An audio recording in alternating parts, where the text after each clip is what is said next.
샬롬, 사무엘서 강의 9번째 시간입니다. 본문은 사무엘상 4장 1절부터 11절까지며 제목은 빼앗긴 하나님의 궤입니다.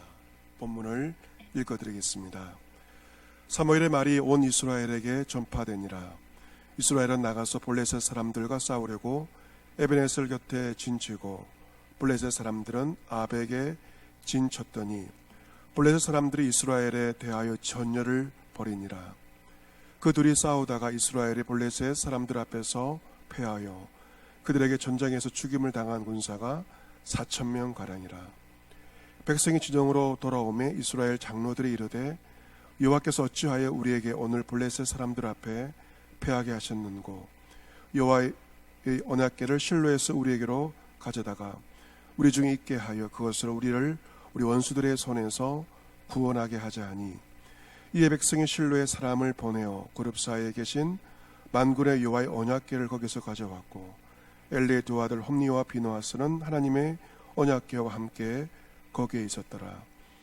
여호와의 언약궤가 진영에 들어올 때 온 이스라엘이 큰 소리로 외침에 땅이 울린지라.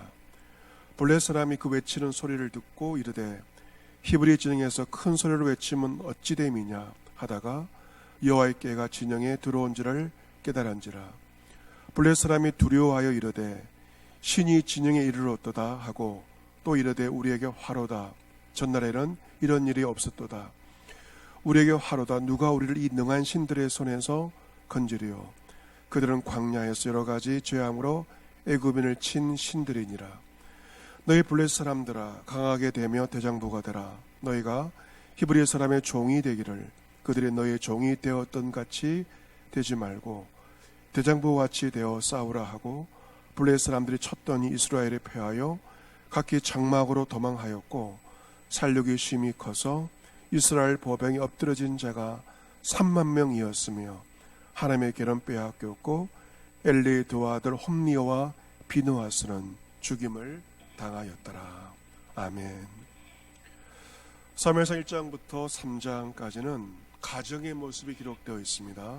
먼저는 한나의 가정, 한나와 사무엘의 가정의 모습이 기록되어 있고, 그와 또 다른 모습의 가정 엘리의 가정의 모습도 함께 기록이 되어 있습니다. 오늘부터 시작되는 사무엘상 4장부터는 이스라엘 나라의 모습에 대해서 기록하고 있습니다.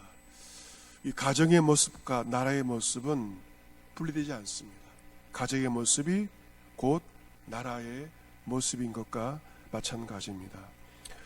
사무엘상 3장의 마지막은 여호와께서 실로에서 다시 사무엘에게 나타나심으로 마무리가 되고 있습니다. 여호와 하나님께서는 실로에서 여호와의 말씀으로 사무엘에게 자기를 나타내십니다. 강조하는 것은 여호와의 말씀입니다. 하나님은 사무엘에게 말씀으로 자기를 계시하십니다. 이처럼 성경의 하나님 어떤 분이신가?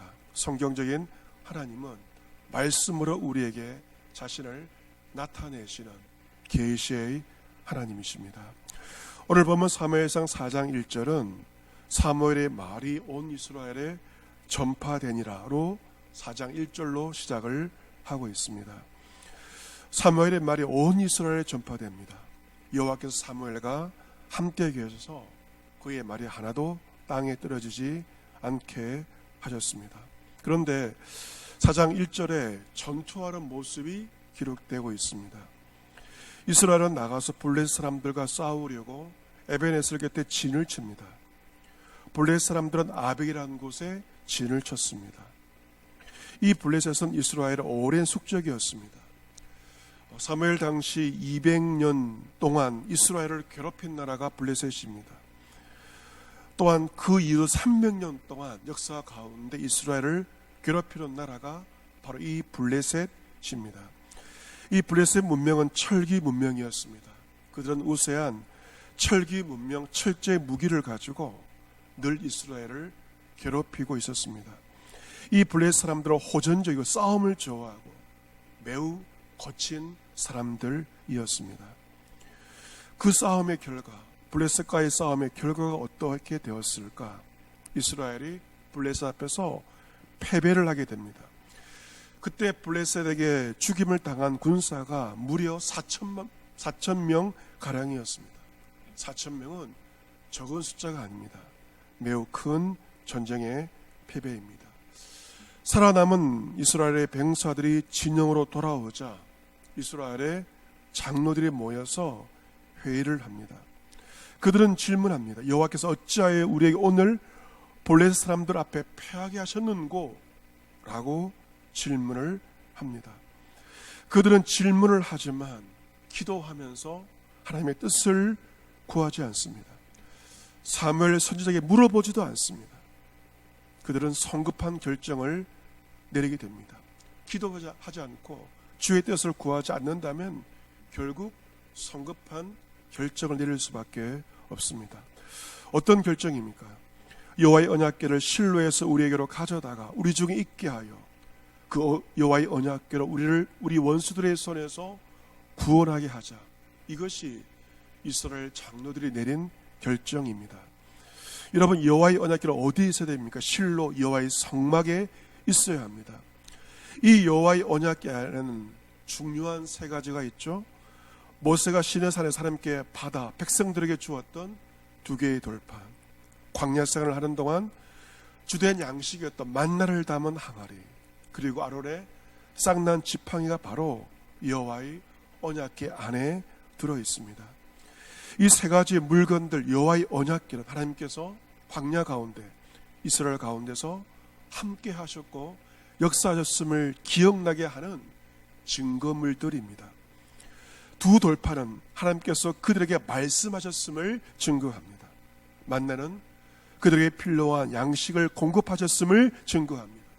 그리고 이 아론의 쌍난 지팡이는 바로 하나님께서 그들을 구원하셨음을 증거합니다. 여러분, 언약궤 자체가 어떤 마술적인 힘을 가진 것은 결코 아닙니다. 언약궤란 하나님께서 그들과 함께 계시고 말씀하시고 역사하셨음을 상기하고 증거하는 것입니다. 그런데 이스라엘 장로는 언약궤를 실로 성막에서 가져다가 전쟁터로 가져가자라고 결정을 내리게 됩니다. 여호와의 언약궤로 원수들의 손에서 구원하게 하자라고 그들은 결정을 내립니다. 그들은 하나님보다 눈에 보이는 언약궤를 의지하였습니다. 언약궤 자체에 큰 능력이 있는 것처럼, 승리를 주는 것처럼 그들은 생각을 하였습니다. 언약궤를 미신처럼 여긴 것입니다. 블레셋의 공격으로 말미암아 패배를 하고 4,000명이 죽고 겁에 질린 지도자들은 영적으로 무지하였습니다.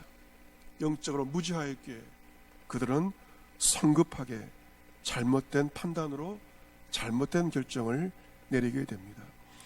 영적으로 무지하던 지도자들이 그렇게 결정하자 백성들은 그것이 옳은 것처럼 여기고 따르게 됩니다. 지도자가 굉장히 중요합니다. 바른 지도자가 백성들을 바르게 이끌 수가 있습니다. 4절에 보시면 이에 백성이 실로에 사람을 보내어 그룹 사이에 계신 만군의 여호와의 언약궤를 거기서 가져왔고, 그리고 엘리의 2 아들 홈니와 비느하스도 하나님의 언약궤와 함께 거기에 머물게 됩니다.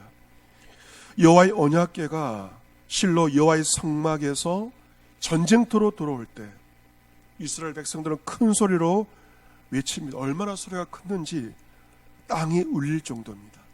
이스라엘 백성들은 언약궤가 왔기 때문에 승리할 것을 확신하였습니다. 그래서 이 블레셋 군사들도 소리를 듣고 여호와의 언약궤가 진영에 들어온 것을 깨닫습니다. 블레셋 사람들은 두려워합니다. 신이 진영에 이르렀도다 하고 또 이르되 우리에게 화로다 라고 그들은 말합니다. 여러분, 그런데 이 전쟁의 결과가 어떻게 되었을까? 이스라엘이 이 전쟁의 결과 다시 패하게 됩니다. 각기 장막으로 도망하였고 살육이 심히 커서 이스라엘 보병 가운데 엎드려진 자가 무려 3만 명이나 됩니다. 1차 전투에서 3천 명이 죽었는데 2차 전투는 승리는커녕 오히려 10배가 넘는 10배 가까이 되는 3만 명이나 죽임을 당하는 대패배를 경험하게 되었습니다. 게다가 거룩한 하나님의 기회를 블레셋에게 빼앗겨 버렸습니다. 엘리의 두 아들 홈리와 비너 제사장도 같은 날에 죽임을 당하게 되었습니다. 이 모든 사건은 사무엘을 통하여 말씀하신 하나님의 심판의 예언이 그대로 이루어진 것입니다. 우리는 생각할 때 하나님의 축복만 성취되는 것 생각할 때가 있습니다. 여러분, 그렇지 않습니다. 하나님의 축복도 성취되지만 하나님의 심판의 예언도 반드시 성취가 됩니다. 하나님께서 사무엘에게 말씀하신 하나님의 첫 번째 예언, 심판의 예언이 바로 홈리와 비느하스가 한날에 죽으리라 말씀하신 하나님의 심판의 예언이 마침내 성취가 되었습니다. 여러분, 이스라엘 백성들의 과오가 무엇입니까? 그들은 하나님의 말씀을 의지하지 않았습니다. 자신들의 승리의 목적을 위해서 그 법궤를 이용하려고만 하였습니다. 잘못된 의도로 여호와의 법궤를 이용하려고 했을 때 결국 하나님의 법궤는 그들에게서 떠나버리고 말았습니다. 우리 역시 이런 우를 범할 가능성이 굉장히 많습니다. 우리가 말씀을 제쳐놓고 다른 것을 의지하고 있지는 않습니까? 보이지 않는 하나님을 보이는 어떤 것으로 제한해 버린다면 그것이 우상이고 그것이 미신입니다. 여러분, 가장 중요한 한 가지는 바로 하나님의 말씀입니다. 우리 사도행 6장 말씀을 통하여서 초대교회의 모습을 보게 됩니다. 당시 초대교회는 구제를 잘하는 교회였습니다. 여러분, 구제가 얼마나 귀한 일입니까? 초대교회는 구제를 잘하는 그러한 교회였습니다. 그런데 그 좋은 구제 때문에 교회에 사단이 일어났습니다.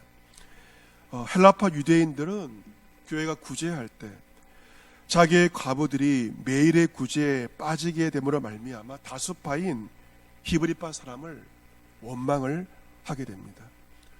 구제란 좋은 일 때문에 교회가 큰 시험 가운데 빠지게 되었습니다. 그러자 12사도가 모든 지사를 불러 말합니다. 우리에게 중요한 과오가 있다. 그것은 하나님의 말씀을 제쳐놓고 우리가 접대를 일삼고 봉사를 한 것이 문제이다. 이것은 마땅하지 않다라고 이야기합니다.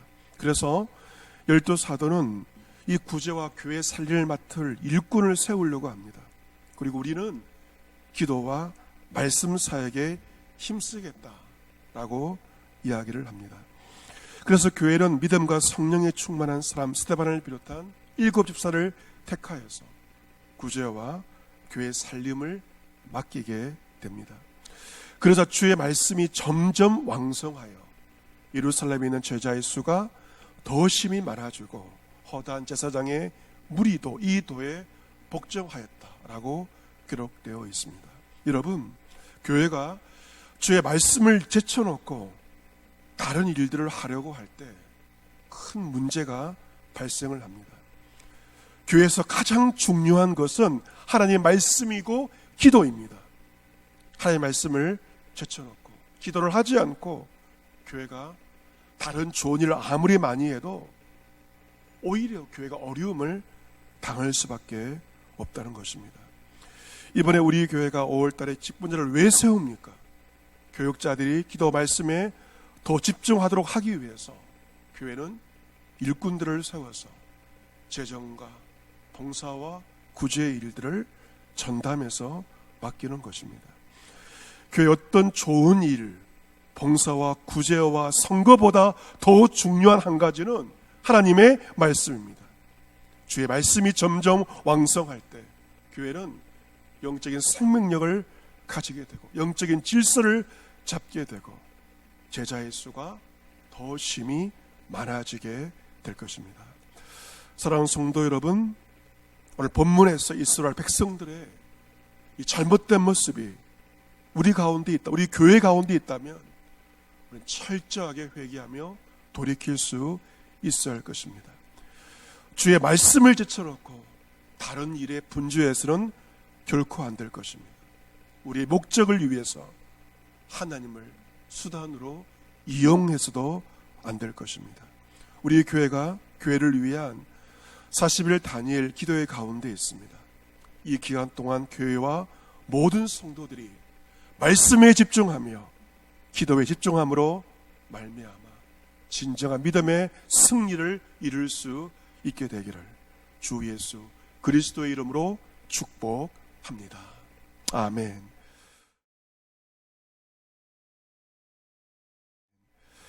광고 말씀입니다. 이 영상을 보신 다음에 각 손에서 한 줄 묵상을 나누어 주셔서 또 말씀을 풍성하게 하시고 한 줄 기도 제목을 나누시고 순식구를 위해서 기도해 주시기를 바랍니다. 두 번째, 각 가정에서는 일주일에 한 번 이상 가정 예배를 드려주시기를 바랍니다. 5월달은 가정 예배 강조의 달입니다. 5월달 특별히 가정 예배에 집중해 주시기를 바라고 4번 사회에 개근하는 가정에는 5월 말에 가정에서 함께 성경을 쓸 수 있도록 하는 잠언 성경 쓰기 필사 노트를 선물로 드릴 예정입니다. 또한 5월 달에 가운 만들기 캠페인도 있습니다. 5월 1일부터 15일까지인데요. 미리미리 가족들이 함께 의논하셔서 여러분의 가정의 가운도 이번 기회에 한번 정해 보시기를 바랍니다. 세 번째, 교회를 위한 40일 다니엘 기도회가 은혜 가운데 진행되고 있습니다. 기도 대열에 함께 동참해서 우리 교회가 말씀이 살아있고 기도가 살아있어 말씀과 기도 가운데 주의 이름으로 승리하는 귀한 교회 모든 성도들이 될 수 있기를 기원합니다. 아멘.